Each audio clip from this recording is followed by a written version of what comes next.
ये कहानी बहुत ही इंटरेस्टिंग है, एक बार ज़रूर सुनिएगा। दाल पतली कर दो बहू, तुम्हारे माता पिता आए हैं। रात के लगभग 8:30 बज चुके थे। निधि रसोई में रात का खाना बना रही थी और खाना लगभग बन भी चुका था। केवल दाल में तड़का लगाना ही बाकी था। वैसे भी आज उसने हल्के फुल्के दाल चावल ही बनाए थे। दोपहर में कुछ मेहमान आए थे, इसलिए पनीर और छोले दोनों की सब्जी बनी थी। तो रात में हल्का फुल्का ही ठीक रहता है। अभी निधि यह सोच ही रही थी कि सास ममता जी ने रसोई में प्रवेश किया। बहू शिल्पा के सास ससुर आने वाले हैं, फटाफट से खाना बना दो, कुछ बढ़िया सा बना देना, आखिर समधी आए हैं। कोई कंजूसी मत करना, ऐसा ना हो कि कल को शिल्पा को दो बातें सुननी पड़े।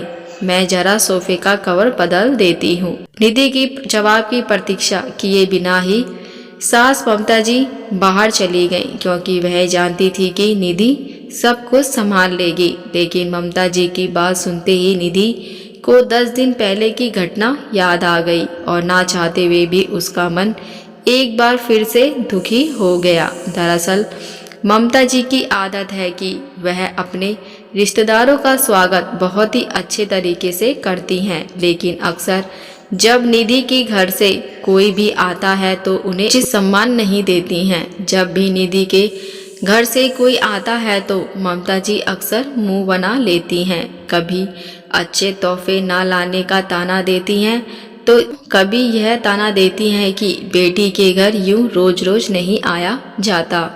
कभी बचे हुए मिठाइयाँ उनके आगे रख देती हैं, तो कभी कोई और ऐसी बात जो निधि को दुखी कर देती है। लेकिन पिछली बार तो हद ही हो गई, जब निधि के माता पिता अचानक बिना किसी पूर्व सूचना के आ गए।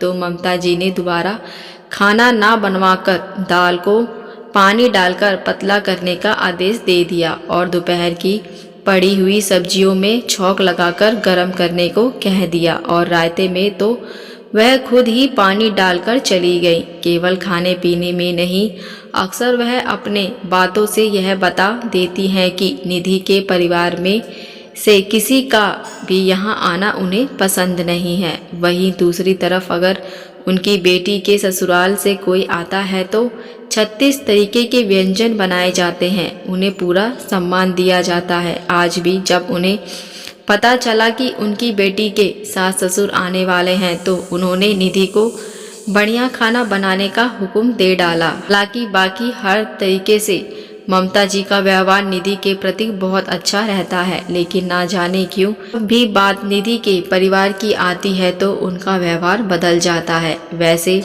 बस यही सब सोचकर आज निधि की आंखें भर आईं। कहते हैं कि किसी के सब्र का इम्तिहान नहीं लेना चाहिए, लेकिन शायद ममता जी यह बात समझ नहीं पा रही थी, इसलिए बार बार निधि के मायके वालों का अपमान करके वह निधि को दुखी कर रही थी। लेकिन आज ना जाने कहां से निधि में भी हिम्मत आ गई और अपने आंसू पोंछकर वह हॉल में आ गई और सोफे के कवर बदलते हुए ममता जी से बोली, मम्मी जी, दीदी के सास ससुर कब तक आएंगे? क्योंकि खाना तो लगभग बन ही चुका है। अरे अभी तो तुझे बोलकर आई हूँ, इतनी जल्दी खाना कैसे बन गया? मम्मी जी, वह क्या है ना, दाल चावल तो पहले ही बन गए हैं।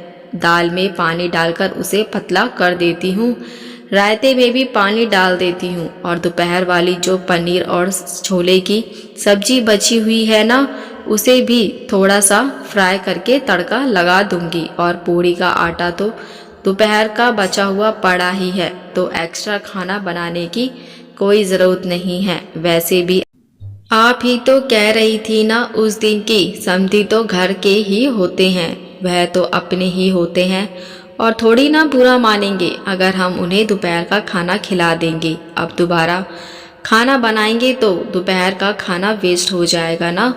याद है ना मम्मी जी आपको, उस दिन जब मेरे मम्मी पापा आए थे तब आपने यही कहा था, तो फिर आज भी ऐसा करते हैं। दीदी के सास ससुर भी तो समधी ही हैं, घर के ही हैं, अपने ही लोग हैं, वह थोड़ी ना बुरा मानेंगे। निधि की कही हुई हर बात आज ममता जी को आईना दिखा रही थी और उन्हें यह एहसास करवा रही थी कि आज तक वह निधि के परिवार के साथ कितना गलत कर रही थी। शायद इसीलिए निधि कहने से इतना सब कुछ सुनने के बाद आज निधि से आंखें मिलाने की उनकी हिम्मत नहीं हो रही थी। लेकिन फिर भी गलती का एहसास होने पर गलती को स्वीकार ना करना है ममता जी की फितरत नहीं थी। इसलिए जल्दी से मिनटों में उन्होंने अपनी चुप्पी तोड़ते हुए निधि से कहा, बेटा सबसे पहले तो आज तक जो गलत व्यवहार मैंने तुम्हारे परिवार के साथ करती आई हूँ उसके लिए मुझे माफ़ कर देना।